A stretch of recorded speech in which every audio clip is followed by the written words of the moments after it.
आज से 2000 वर्ष पूर्व जब प्रभु यीशु मसीह संसार में आया तो परिस्थितियां बहुत कठिन थी। शायद हमें लगता है कि आज परिस्थितियां कठिन हैं, लेकिन ऐसा नहीं था। आज से 2000 वर्ष पूर्व पहले भी परिस्थितियां कठिन थी। इसलिए परमेश्वर का वचन कहता है, जब हम सत्य को जानेंगे तो सत्य हमें स्वतंत्र कर देगा। और यीशु मसीह इसलिए आया कि हम स्वतंत्र किए जाएं। यीशु मसीह इसलिए नहीं आया कि एक और नया धर्म स्थापित किया जाए, क्योंकि इस संसार में पहले से बहुत सारे धर्म थे। लेकिन यीशु मसीह इसलिए आया ताकि अनुग्रह, परमेश्वर का अनुग्रह इस संसार में स्थापित किया जाए, परमेश्वर का प्रेम स्थापित किया जाए। और यीशु की सेवाओं के आगे भी बहुत बड़ी चुनौतियां थी, क्योंकि वचन में लिखा है, यीशु ने कहा है, मैं अपने घर आया लेकिन अपनों ने मुझे पहचाना नहीं। भारतीय दर्शन शास्त्र में लिखा है, तुम्हें विधिवंती मृत्युमेंती नान्य पंथा विदिते यनान। श्वेताश्वर उपनिषद उसका 3 मंडल 8 पद में लिखा है, उस परमेश्वर को जानकर ही मनुष्य उस भ्रम, उस पाप, उस अंधकार से छुटकारा प्राप्त कर सकता है। केवल उस परमेश्वर को जानकर। वो परमेश्वर है कौन? भारतीय दर्शन शास्त्र में लिखा है, नैति नैति केना अपि जानम।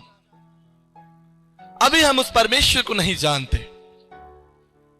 अभी उस परमेश्वर का परिचय हमें प्राप्त नहीं हुआ है, क्योंकि जब तक परमेश्वर अपना परिचय हमें ना दे हम परमेश्वर को नहीं जान सकते। इसलिए आइए देखिए, परमेश्वर के वचन के अनुसार जब हम प्रेरितों के काम को वर्णन करते हैं, हम देखते हैं कि एक बार पौलुस एथेंस में, प्रेरितों के काम उसके 17 अध्याय के अनुसार, अगर आपके पास पवित्र शास्त्र है तो निकाल कर देखिए।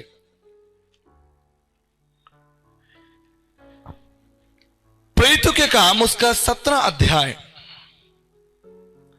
और उसके 22 पद में लिखा है, तब पौलुस ने अर्गिप्पुस के बीच में खड़े होकर कहा, हे एथेंस के लोगों, मैं देखता हूं कि तुम हर बात में देवताओं के बड़े मानने वाले हो।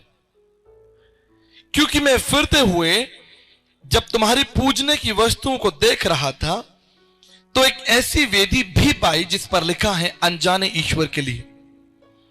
इसलिए जिसे तुम बिना जाने पूजते हो, मैं तुम्हें उसका सुसमाचार सुनाता हूं। बड़ी अजीब सी परिस्थिति है। भारतीय दर्शन शास्त्र कहता है, नैति नैति केना अपि जानम। अभी उस परमेश्वर को तुम नहीं जानते। और पौलुस भी कहता है कि तुम्हारे इस विराट मंदिर में एक वेदी है जिस पर लिखा है, ये अनजाने ईश्वर के लिए है, और जिसको तुम जानते ही नहीं हो तुम उसकी पूजा करते हो।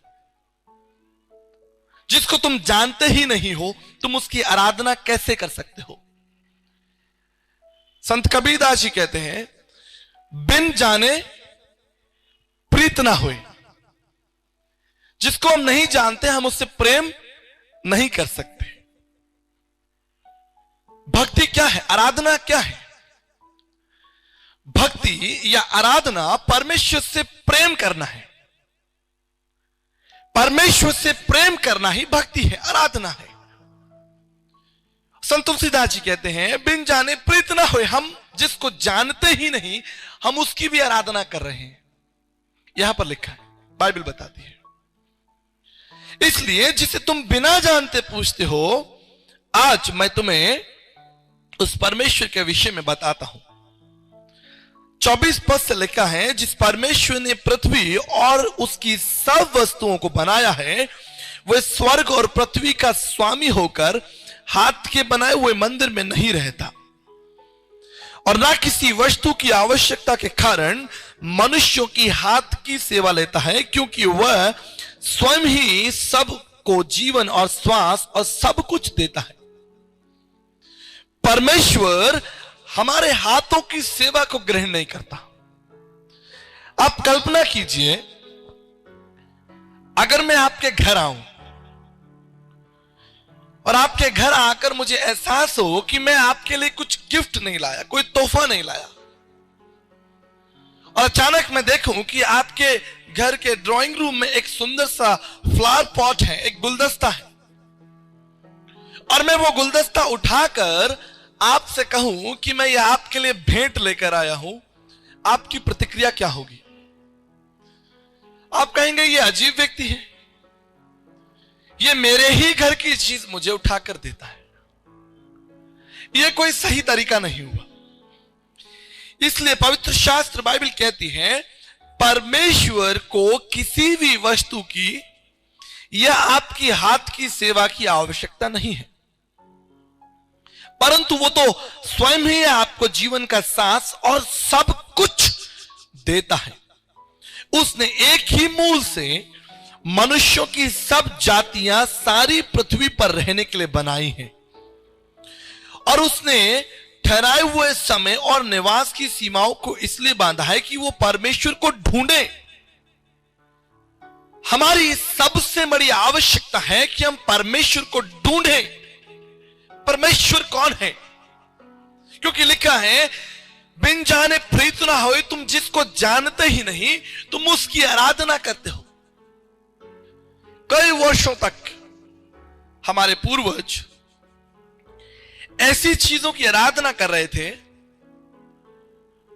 जो दर्शन शास्त्र के, पवित्र बाइबल के विरोध में है, क्योंकि परमेश्वर कहता है कि हमें सृष्टिकर्ता परमेश्वर की आराधना के लिए परमेश्वर ने चुना है।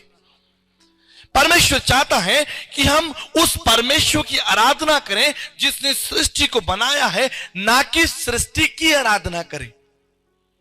इसलिए रोमियो की पत्री उसके पहले अध्याय में लिखा है कि वो अपने आप को बुद्धिमान जताकर मूर्ख बन गए और अविनाशी परमेश्वर की महिमा को नाशवान मनुष्य, जीव जंतु और चौपाइयों की समानता में बदल दिया, और अविनाशी परमेश्वर को छोड़कर नाशवान मनुष्यों की आराधना की।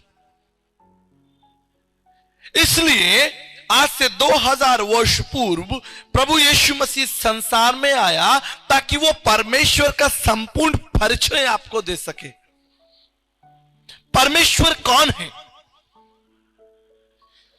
मेरे प्रियो, आज जब पौलुस एथेंस में खड़ा है, एक विराट मंदिर है, अगम विराट अद्भुत, और वहां पर बहुत सी ऐसी चीजें हैं जिनकी आराधना होती है, लेकिन एक वेद है जिस पर लिखा है अनजाना। लोग अनजानी चीजों की आराधना कर रहे हैं, जीव जंतुओं की आराधना कर रहे हैं। यह परमेश्वर का विषय नहीं है। परमेश्वर ने आपको जीवित परमेश्वर की आराधना के लिए बुलाया है, क्योंकि आप जीवित हैं। आपके लिए आवश्यक है कि आप जीवित परमेश्वर की आराधना करें। इसलिए पौलुस इस स्थान पर खड़ा है कि मैं तुम्हें जीवते परमेश्वर के विषय में बताता हूं। वो कौन है, वो कहां है? इसलिए उसने लिखा है, क्योंकि हम उसी में जीवित रहते हैं और चलते फिरते हैं और उसी में स्थिर रहते हैं, जैसा तुम्हारे कवियों ने कहा है। तुम्हारे कवियों ने कहा है कि परमेश्वर जीवित है, परमेश्वर मरा हुआ नहीं है, और इसलिए परमेश्वर जीवित है, हम भी जीवित हैं, और हम उस जीवित परमेश्वर की आराधना करने के लिए बुलाए गए। तुम्हारे कवियों ने कहा है। एक और महत्वपूर्ण प्रकाशन मैं आपको बताना चाहता हूं। यह प्रकाशन आपको यूहन्ना की पत्री और उसके 4 अध्याय में मिलता है। इस अध्याय के अनुसार एक दिन प्रभु यीशु मसीह सामरी स्त्री से मिलते हैं, उससे बातचीत करते हैं, लंबी बातचीत है। प्रभु यीशु मसीह ने अपने जीवन काल में अगर व्यक्तिगत रूप से किसी को समय दिया तो वो इस स्त्री को समय दिया, इसके साथ बातचीत की, एक लंबी बातचीत की, और बातचीत के अंत में यह स्त्री यूहन्ना 4:25 में कहती है, स्त्री ने उससे कहा, मैं जानती हूं कि मसीह जो ख्रीस्त कहलाता है आने वाला है, जब वो आएगा तो हमें सब बातें बता देगा। ये स्त्री अपने भविष्यवक्ताओं की, अपने प्राचीनों के शास्त्र, यहूदी धर्म ग्रंथ, यहूदी सिद्धांतों के अनुसार बताने का प्रयास करती है कि हां, हमें मालूम है सत्य को बताने के लिए, उस सत्य को प्रकट करने के लिए मसीहा आएगा। इसको मालूम है। भविष्यवाणियों पर आधारित जीवन, हां भविष्यवाणियां है, मसीहा आएगा। यीशु ने क्या कहा? यीशु ने कहा, मैं जो तुझसे बोल रहा हूं वही हूं। यानी यीशु मसीह संसार में अचानक नहीं आया। उसके आने की भविष्यवाणी, उसके प्रकटीकरण की भविष्यवाणी सनातन काल से है। इस संसार के तमाम दर्शनों में उस महाप्रभु की उपस्थिति, उसके इस संसार में आने को प्रकट किया गया है। यीशु मसीह अचानक इस संसार में नहीं आया, इसलिए उसने कहा है, मैं भविष्यवाणियों को पूरा करने आया हूं। उस स्त्री ने कहा, हां हम जानते हैं, हमारे धर्मशास्त्रों में लिखा है मसीहा आएगा। यीशु ने कहा, मेरी बेटी, मैं वही हूं। एक और महत्वपूर्ण प्रकाशन मैं आपके सामने रखता हूं, वो आपको मिलेगा यूहन्ना 1 में। यूहन्ना 1:43 के अनुसार फिलिप्पुस नतनेल से मिलता है और कहता है, फिलिप्पुस नतनेल से मिला और उससे कहा, जिसका वर्णन मूसा ने व्यवस्था और भविष्यवक्ताओं ने किया है, वो हमको मिल गया है। वो यूसुफ का पुत्र नासरी है। आप देखिए कितना गहरा प्रकाशन है। फिलिप्पुस नतनेल के पास में आता है और कहता है, जिसका वर्णन मूसा ने और भविष्यवक्ताओं ने किया है। अचानक नहीं। बहुत सारे लोग आपसे कहते होंगे कि भाई यीशु मसीह तो 2000 वर्ष पूर्व आया। जैसा मैंने आपको बताया, मैंने इस पर एक बहुत गहन अध्ययन किया। क्या यीशु मसीह 2000 वर्ष पूर्व आया? अगर यीशु मसीह 2000 वर्ष पूर्व पहले आया तो आगे सुनिए, जिसका वर्णन मूसा ने व्यवस्था और भविष्यवक्ताओं ने किया है, वो हमको मिल गया है। वो यूसुफ का पुत्र यीशु नासरी है। नतनेल ने उससे कहा, क्या कोई अच्छी वस्तु भी नासरत से निकल सकती है? फिलिप्पुस ने कहा, चलकर देख ले। चलकर देख ले। अब फिलिप्पुस और नतनेल दोनों प्रभु यीशु मसीह से मिलने आए। ध्यान दीजिएगा, फिलिप्पुस और नतनेल दोनों प्रभु यीशु मसीह से मिलने आए। जब जैसे ही नतनेल प्रभु यीशु मसीह के सामने आया, यीशु ने नतनेल को अपनी ओर आते हुए देखकर कहा, देखो ये सचमुच इजरायली है, इसमें कपट नहीं है। नतनेल ने उससे कहा, तू मुझे कैसे जानता है? यीशु ने उसको उत्तर दिया, इससे पहले फिलिप्पुस ने तुझे बुलाया, जब तू अंजीर के पेड़ के तले था, मैं तब से तुझे जानता हूं। मेरे प्रियो, ये बहुत गहरा प्रकाशन है। जब तू अंजीर के पेड़ के तले था, जब आदम और हव्वा नंगे थे और उन्होंने अंजीर के पत्तों को लपेटकर अपने लिए वो लंगोट बना ली, मैं तुझे तब से जानता हूं। हालेलुया। सनातन भैया, इतना सनातन की पृथ्वी की उत्पत्ति से पहले ही तुम थे। बाइबल बताती है, आदि में पृथ्वी बिडौल और सुनसान पड़ी थी और परमेश्वर का आत्मा गहरे जल के ऊपर मंडराता था। तुम उससे भी सनातन हो। पवित्र शास्त्र बाइबल में लिखा है, परमेश्वर का आत्मा गहरे जल के ऊपर मंडराता था। यह आत्मा कौन था? आत्मा सो परमात्मा। ये परमात्मा कौन है मेरे प्रियो? ये कोई और नहीं, ये स्वयंभू सृष्टिकर्ता प्रजापति स्वयं प्रभु यीशु मसीह है। यीशु मसीह 2000 साल पहले इस संसार में देह धारण करके आया, क्योंकि दर्शन शास्त्र में लिखा है शब्दो ब्रह्म शब्दो शब्दाक्षर परम ब्रह्म। बाइबल कहती है आदि में वचन था, वचन परमेश्वर के साथ था, लेकिन वचन देहधारी हुआ। 2000 वर्ष पूर्व तो परमेश्वर प्रभु यीशु मसीह के रूप में इस संसार में देह धारण किया, पर उसकी उपस्थिति तो सनातन काल से अगम्य है वो। इसलिए प्रभु यीशु मसीह नतेल को बोलते हैं कि जब तू अंजीर के पेड़ के तले था मैं तुझे तब से जानता हूं, मैं तब से तुझे जानता हूं, मैं नया नहीं हूं, तू मेरे लिए नया नहीं है। यह सामरी स्त्री कहती है हमारे शास्त्रों में लिखा है कि मसीहा आएगा। फिलिप्पुस नतेल से कहता है जिसका वर्णन मूसा ने भविष्यवक्ताओं ने किया है वो हमको मिल गया है। इसलिए फिलिप्पुस खोजे से कहता है जो तू पढ़ रहा है क्या समझता है? खोजा कहता है ये किसके विषय में लिखा है, ये किसके विषय में लिखा है? तब वचन में लिखा है फिलिप्पुस खोजे के उसी शास्त्र से यशाया 53 अध्याय को खोजा पढ़ रहा है, लेकिन फिर भी परमेश्वर को नहीं समझ पा रहा, यीशु को नहीं समझ पा रहा। जब तक कोई मुझे समझाए नहीं तब तक मैं कैसे समझूंगा? कितना ईमानदार था वो, उसने हाथ खड़े कर दिए। मैं पढ़ तो रहा हूं पर जब तक कोई मुझे समझाए नहीं तब तक मैं कैसे समझूं? आज हमारे देश में, हमारे समाज में कई ऐसी बातें हमारे सामने हो रही हैं,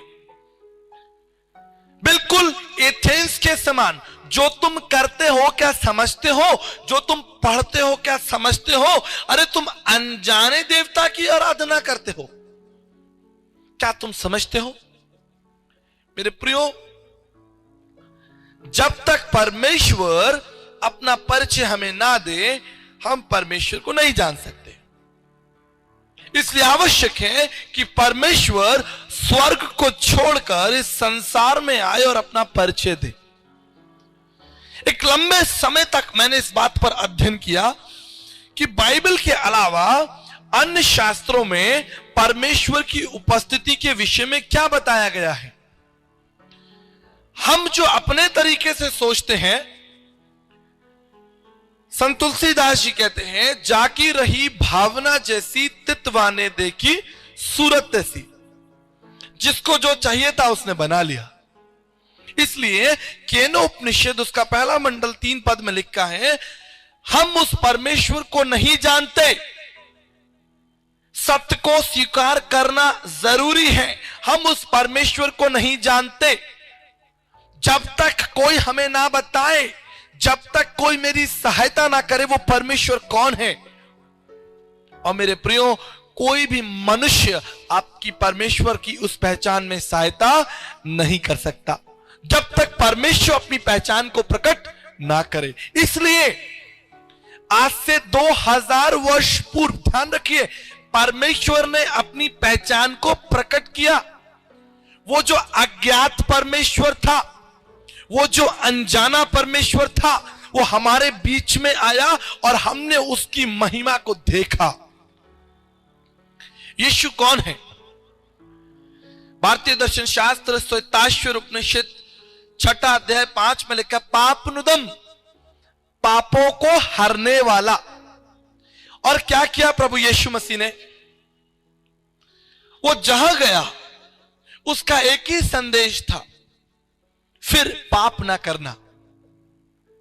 बाइबल बताती है, एक सुंदर वर्णन है, एक व्यक्ति जो 38 सालों से बीमार है, 38 ईयर्स से बीमार है, वो एक आशा में पड़ा है कि एक दिन शायद वो उस जल में कूदेगा और चंगा हो जाएगा। 38 सालों से वो इस प्रयास में, इस आशा में है, लेकिन उसकी आशा पूरी नहीं होती। जब प्रभु यीशु मसीह उस स्थान पर आते हैं, बाइबल कहती है प्रभु यीशु मसीह उससे पूछते, तुम क्या चाहते हो? वो कहता है, प्रभु मैं चलना चाहता हूं, दौड़ना चाहता हूं, ठीक होना चाहता हूं। प्रभु कहते हैं, अपनी खाट उठा और चल फिर, लेकिन फिर पाप मत करना। पापनुदम, पापों का दमन करने वाला, वो हमारे पापों को दमन करेगा, नाश करेगा, हमें नाश नहीं करेगा। अगर वो हमें नाश कर दे तो फिर पापों को क्षमा करने का सिद्धांत कहां रहा? फिर तो पापी को दंड देने का सिद्धांत हो गया। लेकिन दर्शन शास्त्र कहता है वो हमारे पापों को क्षमा करेगा। शतपथ ब्राह्मण उसका 1, 3, 4, 15 में लिखा है, वो प्रजापति है। प्रजापति यज्ञ, जगत का सृजनहार और जगत का बलिदान का केंद्र। यीशु कौन है? आप जानते हैं प्रभु यीशु मसीह का जन्म कहां हुआ? शंभु सृष्टिकर्ता प्रजापति यज्ञ यज्ञस्सा, परमेश्वर का जन्म पृथ्वी की नाभि पर। और अगर आप संसार के मानचित्र को ध्यान से देखना, संसार के मानचित्र को देखना, आप देखेंगे कि इज़राइल देश इस संसार की नाभि है। प्रजापति यज्ञस्सा, उस प्रजापति के यज्ञ के द्वारा, वृद्ध आरण्य का उपनिषद 1:2-7 में लिखा है, वो बलिदान की देह है। वो बलिदान की देह है। वो क्यों आया? वो हमारे लिए बलिदान देने के लिए आया। मैं आपके सामने एक प्रश्न रखना चाहता हूं। आप सोचिए, अगर आपका बच्चा एक मैदान में क्रिकेट खेल रहा हो और क्रिकेट के दौरान उसकी बॉल से एक पड़ोसी की कार का शीशा टूट जाए, तो वो बच्चा कहां दौड़ेगा? वो बच्चा अपने घर दौड़ेगा। उसके पीछे पीछे वो व्यक्ति दौड़ेगा जिसकी कार का शीशा टूट गया है।